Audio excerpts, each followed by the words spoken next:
পুরে উত্তরার দিয়াবাড়ি এলাকায় মাইলস্টোন স্কুলে হঠাৎই বিস্ফোরণ, মুহূর্তেই ছড়িয়ে পড়ে আগুন। প্রথমে বুঝতে না পারলেও কিছুক্ষণের মধ্যে নিশ্চিত হওয়া যায় সেখানে একটি বিমান বিধ্বস্ত হয়েছে।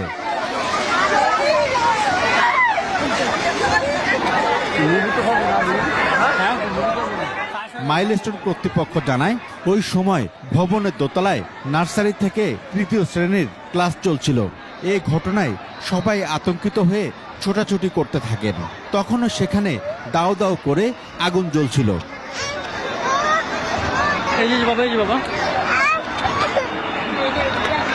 শব্দ হয়েছে আর বিল্ডিং এর নড়ে উঠছিল। দেন আমরা ক্লাসরুমে ছিলাম, ক্লাসরুমে টিচাররা বলতেছিল যে তোমরা বের হয়ে কিছু হবে না। দেন স্যারের কথা নামেন আমরা সবাই বের হয়েছিলাম। দেন এসে দেখি একদম আকাশ কালো ধোঁয়াতে।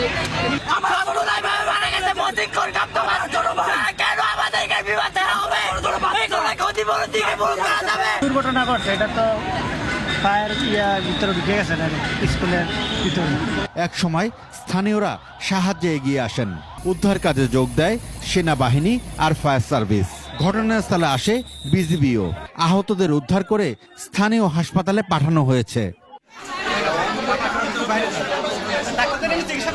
অনেককেই খুঁজে পাওয়া যাচ্ছে না। তাদের পরিবারের পক্ষ থেকে সামাজিক মাধ্যমে দেয়া হচ্ছে পোস্ট।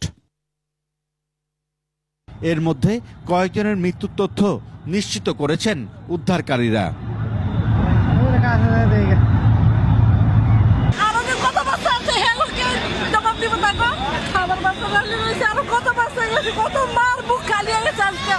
এদিকে আইএসপিআর এক বার্তায় জানায় দুপুরে 1:06 প্রশিক্ষণ বিমানটি আকাশে ওড়ে। তারপর বিধ্বস্তের খবর পাওয়া যায়। বিধ্বস্ত বিমানটি F-7 BGI মডেলের। জানা যায় বিমানটি চালাচ্ছিলেন স্কোয়াড্রন লিডার তৌকির। সেনাবাহিনীর প্রধান ঘটনাস্থল পরিদর্শন করেছেন। মৃত্যুর সংখ্যা আরও বাড়তে পারে বলে জানিয়েছেন উদ্ধারকারীরা।